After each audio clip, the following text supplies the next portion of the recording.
Kadua anu ngalanda kabeh jelema teh adalah hubbud dunya, resep kana dunya.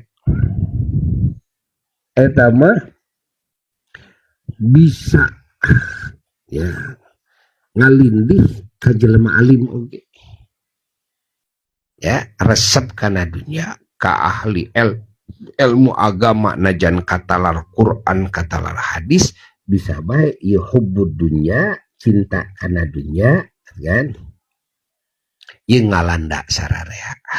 Ieu diantara penyakit anu sok ngalanda umumna jelema. Tuh. Numawi dina sapali hadits Rasulullah sallallahu alaihi wasallam ladawuh kami teu sieun aranjeun musyrik ka Allah. Ya. Teu sieun junjunan mah umatna musyrik ka Allah. Naon nu jadi sababiah? Karana kan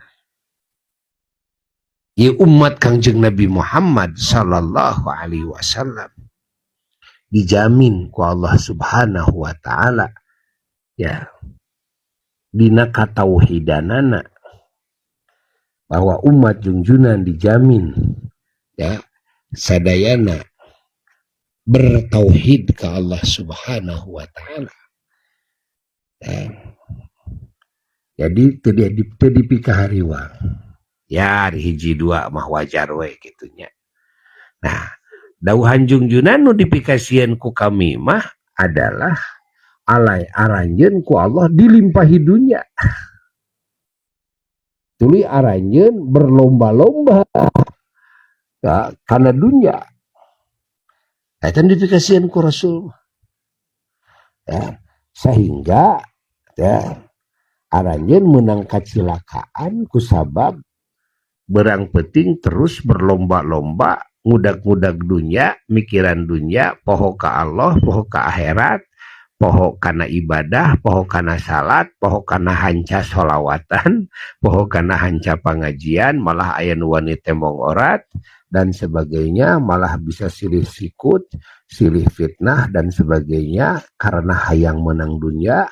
Aya anu korupsi, aya anu maling, nu gasab, nu nipu jeung sabangsana demi hayang menang naon dunya itu kan.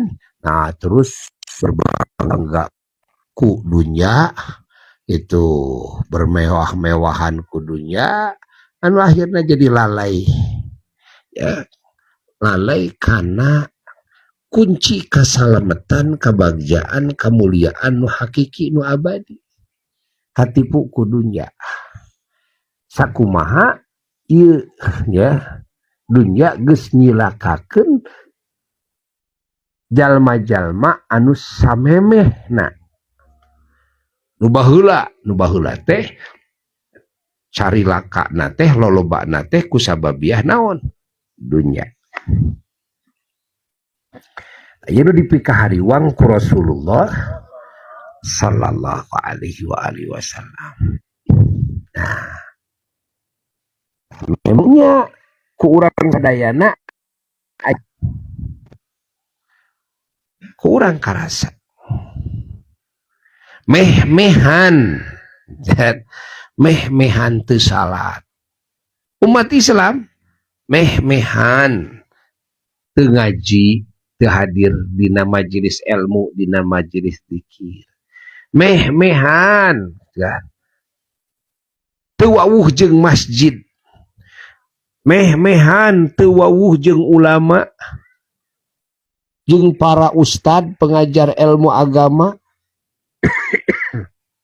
Oh, saking naon, saking hantem mikiran naon, malah aya leuwihna nepi ka meh-mehan teu ngareret ka indung ka bapa, poho kan. Jadi lain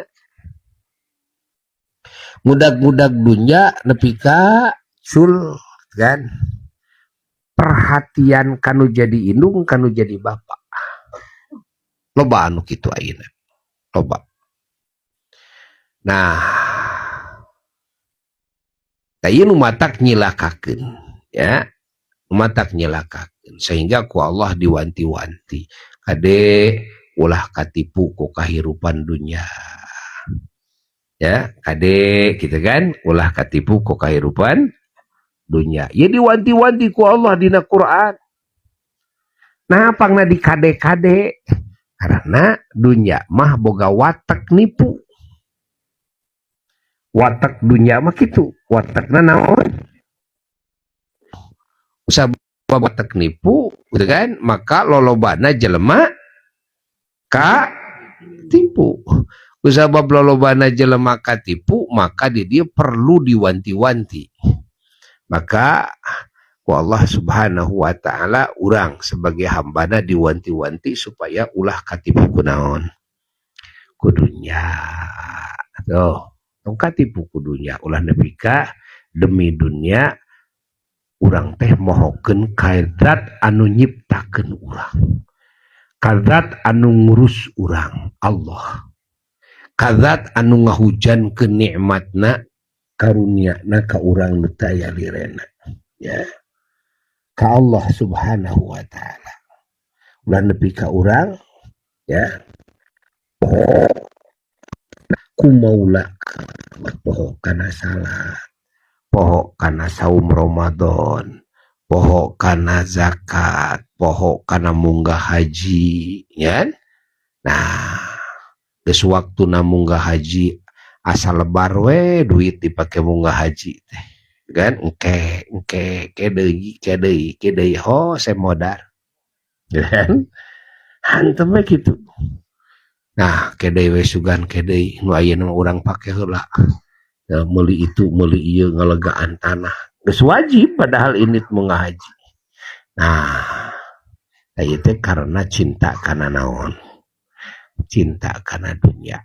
Dunia mah lain pikaresepeun, tapi dunia mah garapeun pikeun ngawangun hade-hadena kumaula ka Allah. Sekali deui, dunia mah lain keur pika resepeun urang, tapi dunia mah naon cenah? Garapeun pikeun ngawangun hade-hadena kumaula ka saha? Ka Allah. Kumaula ka Allah teh jadi hade ku dunia teh. Urang putbit bet neangan duit tapi teu salat, waktu pengajian hadir dina pengajian, waktu sholawatan hadir dina sholawatan, aya acara muludan hadir dina acara muludan gitu. Tapi bisnis jalan, teu temong orat urang teh. Tuh, urang teu lesot maca Quran, aya jadwalna dina sapoe sapeuting lesot urang duit sholawat, ya. Urang teu lesot malah salat sunat, qobliyah, ba'diyah, salat witir, salat duha, teu salat tahajud, bari bisnis urang butbit beteh gitu.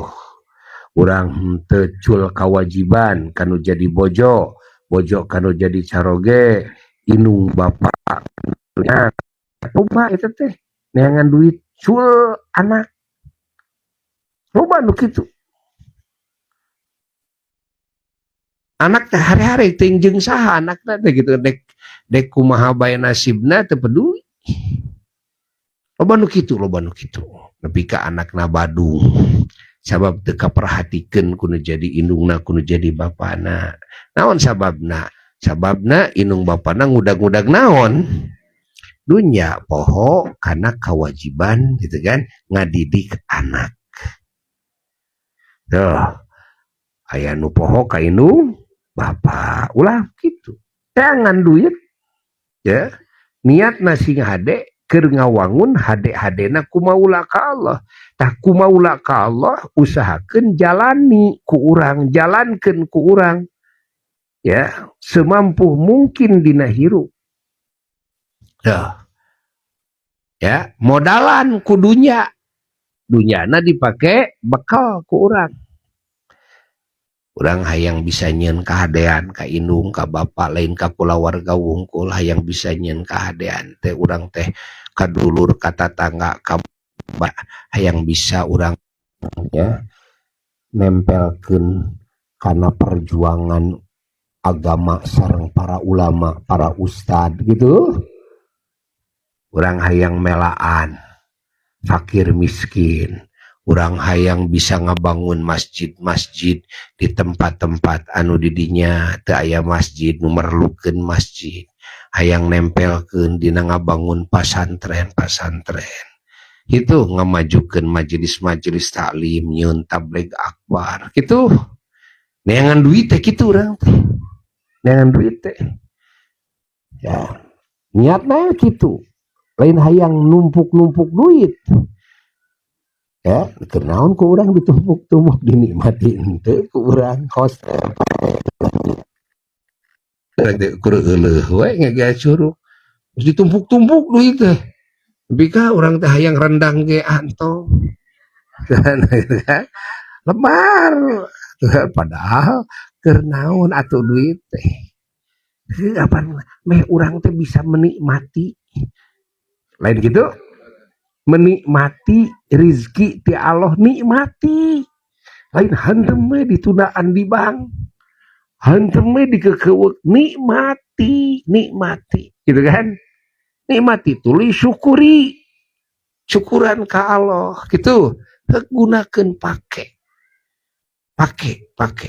sok ayeuna pake, dipake ngaluhurkeun derajat urang, dipake urang nambahan amal soleh, taku rizki anu ti Allah teh kitu, dipake nyieun kahadean kapapada hamba-hamba Allah, dipake ngilu berjuang sareng para ulama di jalan Allah, gitu, dipake melaan fakir miskin. Ya, eta nu bakal manfaat keur urang mah di dunia keneh bakal manfaat, hos maot teh manfaat, kan?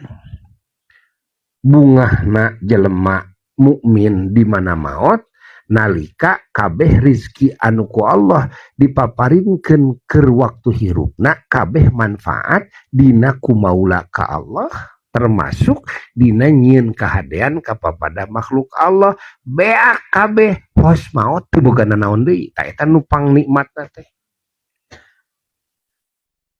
Eta numpang nikmatan lain kieu hos maot numpuk duit di bank 100 M, lain gitu. Lain gitu nu bakal nikmat maot mah.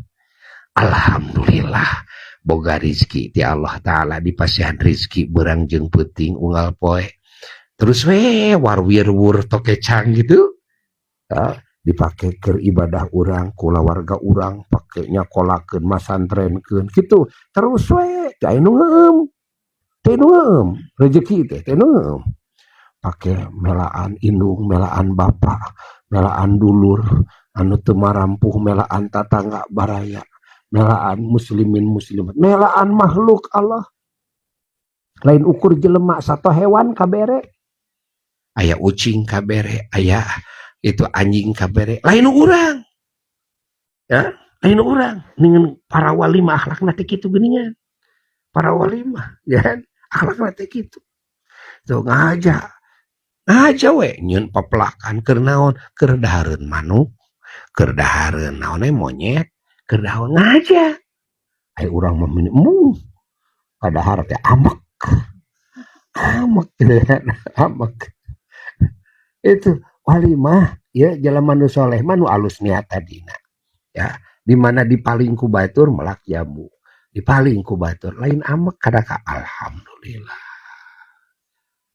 Nah make alhamdulillah heudah apan tadina ge urang teh hayang loba mere. Tah di mana kumanehna ku tukang maling teh teu dipat. Urang teh engke lamun rek mere teh kudu capek. Urang teh naik. Geus naik teh tuluy ngabagikeun. Ai kitu mah aya nu maling geus atuh kumanehna dicokot itu kan. Nu naik nu manehanana gitu kan. Itu udah malingkeun bae. Da moal pati-pati maling teu butuh mah. Eta teh maling teh bagati geus kadesek, bagati butuh gitu. Kana geus atuh kumaha gitu kan. Tuh, diniatan ti awal, diniatan. Malah cenah geuning dina hadis mun ieu bubuahan didahar ku manuk, di dahar ku ulat ya teh eta teh cenah ieu jadi kiparat tina dosa urang eta teh cenah jadi ganjaran keur urang asal urangna ridho nah mata kudu diniatan ti awal oge ada orang lain keur urang wungkul ya nyangakeun Gusti da sanes kanggo abdi wungkul tuh aya ngalajamu aya baik Allah loba hileudan ameknya kan bae mani mah aya rezeki hileud Allah teh masihat atuh pilihan we mana keur urang ieu mah ulih mah hayang keur uwing we sia mah kabeh sagala rupa teh keur saha uwing keur uwing ulah ya, ulah tong kabagean gitu kan kucing tong kabagean nu kitu teh jelema naon saraka jelema saraka sagala rupa teh hayang keur uwing asal seubeuh uwing gitu kata nu kitu teh jelema naon saraka malah dilihat ternyata hayang bisa barang bere